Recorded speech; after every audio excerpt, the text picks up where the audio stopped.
Hello, everybody. Welcome to WrestlingInc.com. Andy Malnoske is with you right now, and our special guest with us tonight here in Enwell, New York, Enwell Greens, the legendary Honky Tonk Man, of course, known throughout the world of entertainment and wrestling. Honky Tonk Man, first off, tonight's a big night. Well, people are getting jacked. First off, the greatest Intercontinental Champion of all time, okay? That's right. I messed that up. And you could do like a Mean Gene, you know, and drop the microphone and grab it. That's over. All right. Well, let me try that again. Got that out of the way. Yes, it's going to be a big night tonight. I've got several of these planned across upstate New York and Vermont, and then finish down in Philadelphia at the Icons of Wrestling event. And these, I started off last night. I did one in Scranton, did pretty good with it. I did some in England. I spent a month over there last year. They all worked really well. And I said, heck, I'll bring these things around the States and see what happens with them. I know a lot of wrestlers are doing them. You know, everyone thinks Mick Foley started it all, but Leaping Lanny Poffo and myself did one of these about 15 years ago, long before Mick ever thought about it. And it worked out very well, but we didn't have a way to get it promoted. It's very difficult if you're not in that business.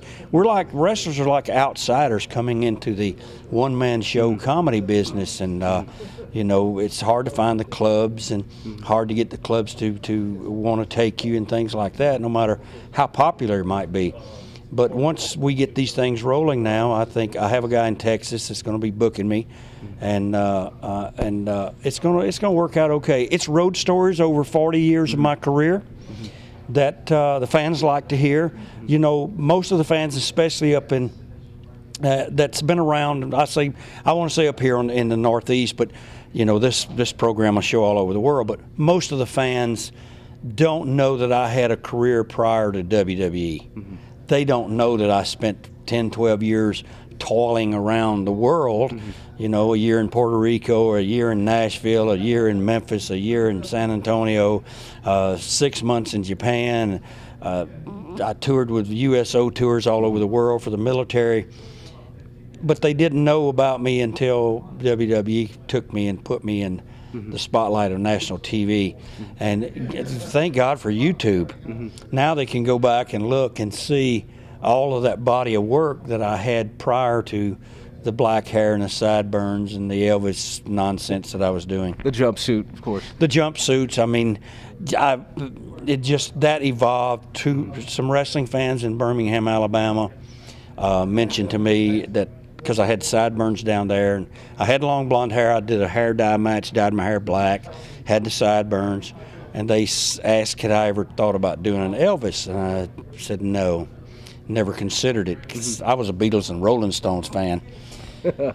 They said, well, for Christmas we're going to make you something, and they had somebody measure me and took measurements, and for a Christmas present they gave me a gold jumpsuit, and that's how it started. That's how it all began. And that's how it started. I got to say, you know, you were correct. Absolutely, no doubt about it. The greatest WWE Intercontinental Champion of all time, the Honky Tonk Man. How did that begin? It's one of those things. A lot of us in the wrestling business, we're not very creative, even though we say we are, or we think we are. We take things from other people. And if I was training young wrestlers, I'd say, you know, find a little bit from this guy, a little bit from that guy. Even if it's a girl, find a little bit from her, find a little bit from him. Put it in your interviews, put it in your actions in the ring, put it into your mannerisms, and then make it work for you. And there was this guy, very popular boxer, Muhammad Ali, and his tag was, I'm the greatest of all time. I can't be beat. No one can beat me. I'm the greatest. I'm the greatest of all time. And once I got the Intercontinental belt, I started saying that on every interview I did, no matter what. If it was 5:30 a.m. radio, if it was 8 o'clock drive time in New York, if it was on a TV station in Cleveland, Ohio at 7 in the morning, I'm the greatest of all time. Nobody can beat me. I'm the Intercontinental Champion. And it went on and on and on until people just became furious about it. They hated me so bad. Because I was braggadocious, I think, about it, not that I was fabulous in the ring by any means. I'm never going to say I was an excellence of execution or a technical technician or any of those things. I'm an entertainer. And now that they've exposed the business to be world wrestling entertainment, I fit right in. And that's how it happened. And now, you know, I did the Legends thing. I came back to WWE once in Buffalo, New York a few years ago. And I'll be darned, that's how they introduced me on the Raw show. And now coming to it was Howard Finkel. And now coming the greatest Intercontinental Champion of all time, the Honky Tonk Man. And the place went nuts. I mean, Place goes crazy. Yes, you know? yes. And excuse me, but WWE finally acknowledged it. But they had on several occasions on their WWE.coms and things, vote for the greatest Intercontinental Champion of all time, the best. And I had won that thing a couple of times in a row. And just beat out Macho Man by a few votes, or Shawn Michaels by a few votes, and things like that. And so that kind of solidified it. Not that I believe that I was great. I mean, there's a lot of guys a lot better than me, but it stuck. It was something that stuck. Yeah, no doubt. And in Honky Talk, got to ask you this as well. So many great moments, great times, great epic times in your career. You mentioned Macho Man Randy Savage, and no opponent, certainly in the 80s, 90s, and beyond, even to this day, can stand a Honky Tonk Man guitar smash. I mean, how did that come about? And I know that, Saturday Night's Main Event, taking down Macho Man, of course, the Snake Pit, Jake the Snake Roberts. Yeah. I mean, you really thrown a heck of a punch with that. You know, I'm very proud of the fact that I never injured anyone. No matter what Jake Roberts says and what all those things. I know Mick Foley wrote in his book that I injured Jake Roberts, and that's the one time I picked the phone up and I called one of the wrestlers and said, "Why did you say something that negative about me without ever asking me?" And he said, "Well, you know, I'm sorry. I guess I should have." I said, "Well, a good journalist, now that you're a journalist writing books, a good journalist would, you know, at least check all his sources and then come up to a conclusion that you believe is what might be right." But he didn't check with me, he checked with Jake. And at the time, of course, Jake was, you know, Jake probably doesn't even remember doing the interview. He might not even remember getting hit with a guitar. But I took pride in never injuring anyone with that. I didn't particularly like doing it. I don't do them anymore, and everywhere I go, promoters want me to do it, and it's part of nope. If you want to hit somebody or be hit with something, let one of your guys do it. I'm just here as an observer, because when I get on a plane, head back to Phoenix, I don't need to be going back and be coming back for some kind of a legal problem because someone got injured or some kid out there, you know, got a splinter, flew off and hit him. So I stay away from that. I say, well, sometimes they say, well, you did it in WWE. Well, that's WWE, and they can afford to defend me. You know, now I'm on my own, and no, I'm not. No, but. And you know, WWE didn't give me that hitting people with a guitar. I was down in Southeastern Wrestling in Birmingham, Pensacola, and Mobile, working for the Fuller family, Robert and Ron Fuller. And when they saw me with the jumpsuit, Robert said, man, you know how to play a guitar?" I said, "No, not really." He said, "Dadgum, I'm going to bring one next week for TV, and you hit Bob Armstrong with the guitar, and Dadgum, we'll be off and running." He brought this old guitar that he had and he found somewhere, and I hit Bob Armstrong, and away we went, hitting people with the guitar. That's how it all started. It was never my idea. Yeah, off and running with that. And, you know, today, and certainly as the years have gone by, a gentleman on Monday Night Raw right now, Elias, going out with a guitar. Anyone that's out there singing or maybe using a guitar as a weapon, per se, almost like a cheap Honky Tonk Man ripoff.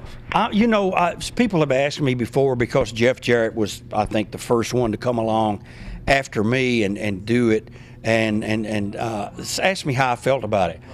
It didn't bother me. The only time it had any effect on me was when I was actually working there, managing the Billy Gunn thing, I think, or doing commentary back then, and Jeff was there, and they sent him out with a guitar. It was like, well, I don't know if Jeff had started with the guitar and I'd come along as second fiddle, I probably would have said, you know, out of professional courtesy, let's leave the guitar out of this, my persona, for a while, and then when Honky Tonk Man's not around, then I'll do it. But they've had several people do it. They had Bob Armstrong, one of his sons, Lance, had called him Lance Cassidy, the singing cowboy. Yeah. Then they had Jeff do it. Then they've done it several more times with other people, and I've not really seen a lot of this Elijah thing, because I'll be perfectly honest with you, I don't sit through 3 hours of anything. Right. And I'm not going. I get all my information from, you know, like Wrestling Inc. and people like that. Websites I'll read every day and check the news. I don't want to sit through it. I can check the news in 5 minutes and find what I want to know is who's going, who's coming, you know, who got fired, who's on suspension. I want to know the good stuff. Yeah, it's always the good stuff. And speaking of good stuff, 25th anniversary of Monday Night Raw is coming up. You had a lot of great memories on there as well. Kind of helped elevate that show and program, and really, it's part of the American culture now for all these years, 25 years. Any great moments that stand out to you? You know, I haven't been asked. I did, like last night was the first one of these that's coming up close to the 25th show, and no one asked me, did they contact you? Are you going to be there? I wasn't a real big part of that show.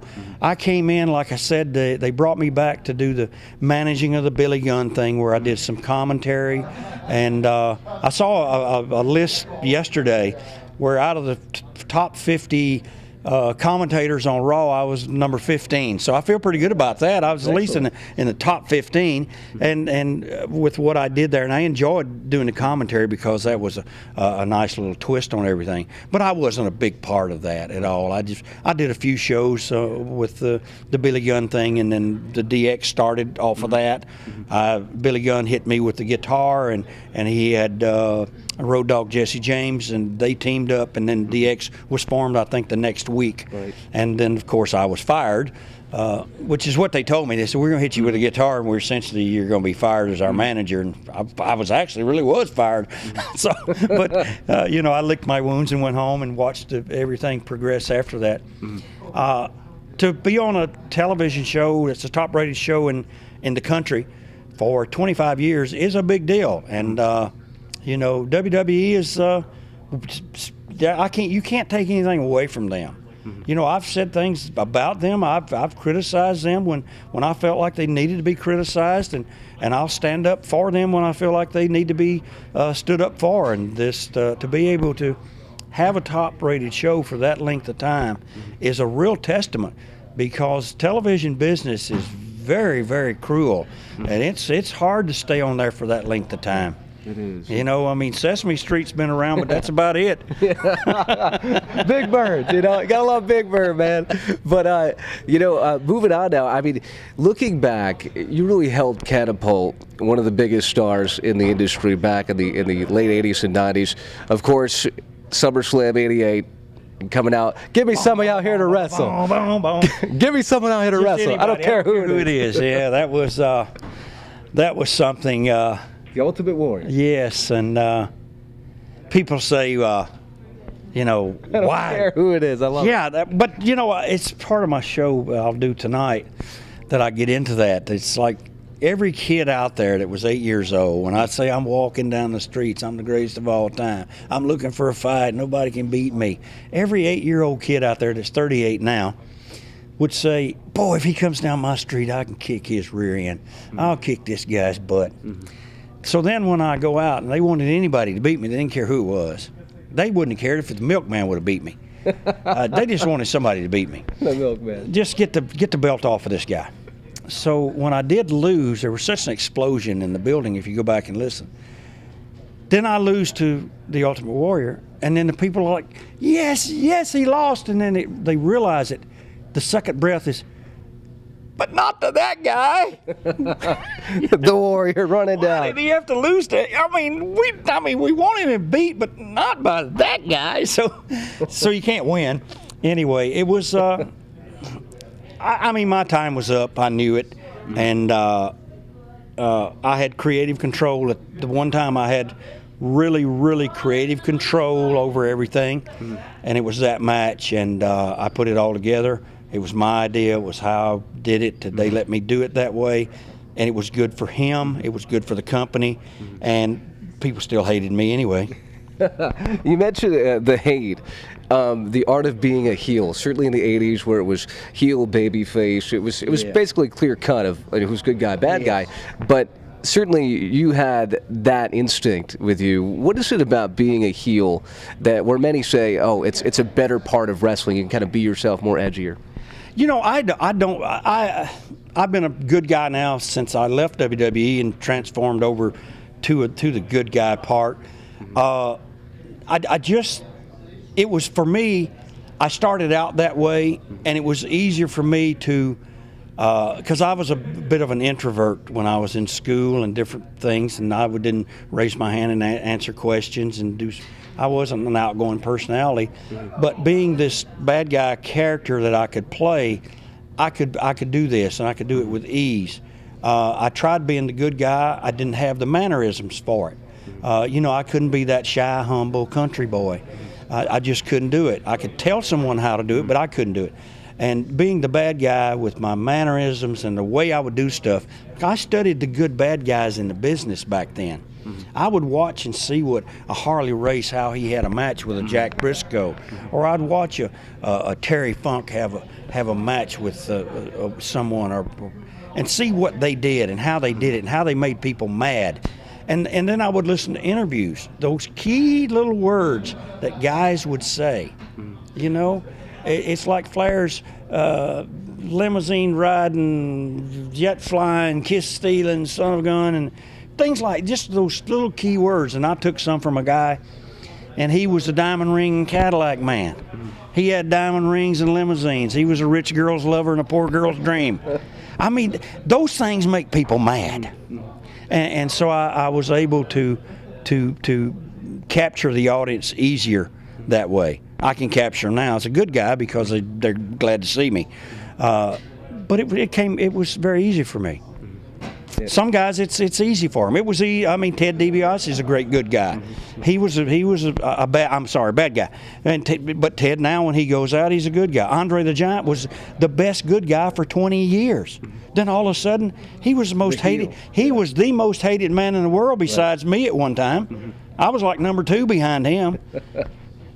So, Honky Tonk Man, I got to ask you right now. And I know a lot of people would agree with me on this. There has to be a place for you in the Hall of Fame, without question. I mean, a character that, you know, where a lot of, you know, folks were over back, you know, in the heyday of, you know, the boom of the '80s and certainly the '90s when the Attitude Era came in. But I would have to say, you know, your character was so unique that no one's been able to duplicate it. No, they've tried several times, like I said, with the guitar stuff and different places, and some characters are unique and uniquely different. The Hall of Fame, if it comes, it comes. It's not something I pander for or I wait on. I've been critical of the Hall of Fame and some of the things they've done and how they do it. It's not to the fans. I know that you're going to say I'm bitter and I'm hateful and all those things, but I'm not. It's a TV show right now. It's not a Hall of Fame. It's not like you get a big $35,000 diamond ring like you see the Super Bowl guys wear. Yeah. The college football playoff guys have bigger diamond rings from the national championship teams. If you're going to do it, make it that kind of a thing. You know, don't have the gimmicks go out and be the gimmick on TV. If they asked me to go into the Hall of Fame and they said, we want you to wear the jumpsuit, I would just say, if that's what you want me to do, forget about it. Because I'm not that character anymore. If you want me to be that character, put me on TV, give me a contract, use me full time, and I'll do that. And if you notice, I've got the hair going. I don't put the hair. I'm letting it grow out. It's growing out in the back. Yeah. People think I'm doing the broken Matt Hardy, but that's not true. I started doing this before Matt Hardy and playing around with it several years ago to just see. I didn't want to put the stuff on my hair anymore. I mean, I'll be 65 years old on January 25th. I have a little bit of hair left, and I want the rest of it as long as I can keep it. Right. And I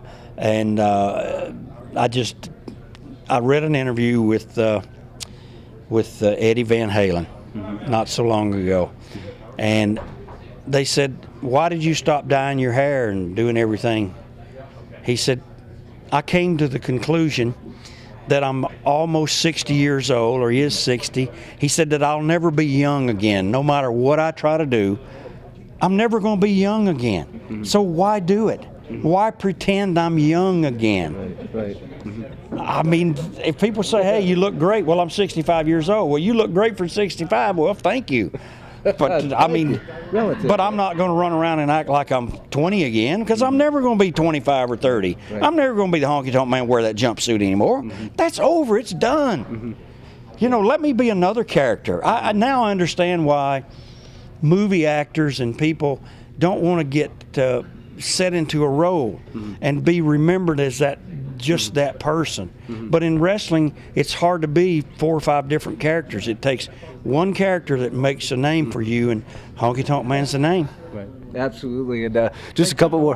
Yeah, I was going to say, I might have to adjust my camera a little bit here. Just a couple more quick things with the Honky Tonk Man here for WrestlingInc.com. And, you know, Honky, one of the things I was thinking about on the way down here is some of the great moments for you. WrestleMania 6 coming out, singing Honka, Honka, Honky Love. I don't even know the words to that song. I really never learned the words to it. And yes, and I wasn't in WCW long enough to learn the words to that song.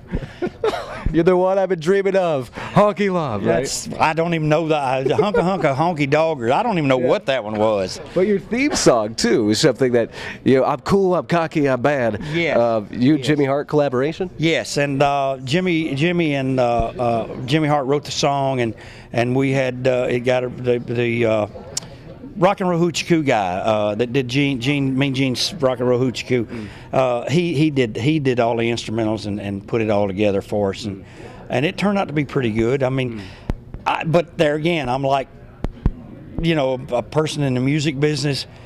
I've sung that song like a million times. I know people want to hear it, but I wish I had another song. I would sing it tonight. The Colonel at my back. They don't have a sound system here. I typically end the show with it because it's a really an upbeat thing. The fans want to hear it, and it's work for me. You know, it's me singing the song. I know nothing. When people ask about the guitar, I know nothing about playing the guitar. Really? That's kind of interesting. I made a heck of a living with a guitar with something I don't even know how to play. I think you had us all tricked for sure. Well, yes, but you know what? But what I've heard from people, and people that know how to play, they would tell me, there's no way that you don't know how to play. I said, I don't. They said, no one can fake being that bad. Right, yeah. But I never learned. I mean, Hogan was the one who told me, because I knew I needed something other than just clang, clang, clang. He said, try this, because he was a bass player. Yeah. And he said, do this and show me where to put my hand. Don't. And before every interview, I'd go, don't. And that was it, right? That's how I would come in to the interview off camera. And yes, and right now we got Saturday night in Harrisburg, Pennsylvania. We got the Macho Man in a steel cage with the Honky. And before when he said the Macho Man with a steel cage, I'd go, bonk, bonk, bonk, bonk. So the people knew right away that I'm walking into the camera frame. Yeah, you know, you mentioned Jimmy Hart, Hulk Hogan. What's your relationship with those guys today? I saw Hulk at WrestleMania down in Orlando. It's the first time I've seen him in about 10 years. And, you know, I walked right into the store where he had his store set up down there, and he looked at me, and it was like, what's going to happen? Is Honky Tonk Man going to beat me up or what? And I smiled, and he smiled, and it was like we were like teenagers again. Because we met each other when I was 22, 23, and he was about he'll be 65 in I think August, and you know, so he's just a baby. I mean, he's 6 months younger than me. Yeah, I was gonna say about the same age. So and Jimmy and we talk usually about once a month. Periodically we'll talk. I talked to him 3 or 4 weeks ago. We had a signing in Winston-Salem, North Carolina, and I saw him. People ask me when I see my cousin Jerry Lawler, I'll see Jerry. I saw him in Winston-Salem. I'll see him at Icons of Wrestling in Philadelphia next not this weekend, but the next weekend. Excellent. And, so we run across each other periodically. A little bit, yeah. Here and there. All right, so quick things right now. Best moment in wrestling, worst moment in wrestling for you? Gosh, the best moment, of course, was getting the chance to get the Intercontinental belt, because that catapulted me from mid-card status up to main event status, and believe me, mid-card money to main event money, there's a vast difference in WWE. It still is even today. The guys on top make a lot of money. The guys on the bottom, they get by. The worst moments have been some injuries, you know, neck, back, ankle, shoulders, torn pec. If I fall in the water, I can't swim now because I can't pull myself. So, but that's part of it. I mean, hey, it's pro sports. I don't care what people say. It's pro activity. It's professional. It's at the highest level, and you're going to get injured. You're going to get hurt, and you're going to be. I mean, you're going to have ups and downs, and you're going to ride the highways and not make any money, and all these things that sound very negative. But you have to be resilient, and you have to have a strong desire. You have to be dedicated. Royal Rumble advice for anybody out there. You've been in plenty of them. Oh gosh, just don't be the first guy in and the last guy out. It's like a punishment, because it's like, I think it's like 45 minutes that you have to stay in there. And if someone goes in first or second and they stay in till like last or next to last, they did something wrong and they're being punished. Absolutely, I would think so, right, at this point. It's a punishment. I know when they brought me back to New Orleans to do that, where Kane hit me over the head and dumped me out over the top, my wife said, well, what do you think is going to happen? I said, well, I'm either going to go in and get out early, or they're going to try to keep me until I have a heart attack. So hopefully that doesn't happen. But it's so grueling to be in that length of time that you better hope you get an early number and get out early, or get a late number and get out late. You know, some guys, they run in, get hit, get dumped over. I went in, I sang two verses of the song, and got hit and got dumped over the top with the jumpsuit on. I'd never taken a bump over the top with a jumpsuit on, so that was a first. There's always something that's a first in our business. And when you think you've learned it all, there's something else. There's always something else, always you know, something else. Which is great. And all right, last quick thing. What would you like to see more of in wrestling today? And what's next for the Honky Tonk Man? Well, I'm going to keep doing what I do. I still do independent shows. I do Comic Cons. I do autograph signings. I hope this comedy thing, I don't want to call it comedy because wrestling fans want Q&A. Right. The Q&A things take off and do them. We can do them all over the country, so many places to do them. Around the world, in fact. And that'll keep me busy for a few more years. I would really like to see less of a video game type stuff in wrestling, and people ask me, how is it different? And I say it's a video game. The characters that go out on Monday night and go out and do the pay-per-views, everybody now that's a fan of wrestling plays video games. I didn't. So to watch a match, it goes bing, bing, bing, bing, bing, bing, bing, up and down, hit this guy, drop him here. You know, it's like watching one of those games where I don't know, you shoot them 50 times, they still keep getting up. Boom, boom, right? But it's the nature of the business now. It's a fast-moving product. It's a fast-moving show, and the kids are in great shape, and I just wish they wouldn't do so many death-defying acts of stunts, tumbling and stunts. It's not a stuntman show. We're not from Hollywood. We're wrestlers. Right, no doubt. And I guess that pretty much wraps things up. And I want to say he's cool, he's cocky, he's bad. WrestlingInc.com with the Honky Tonk Man, cool and cocky. Thank you very much.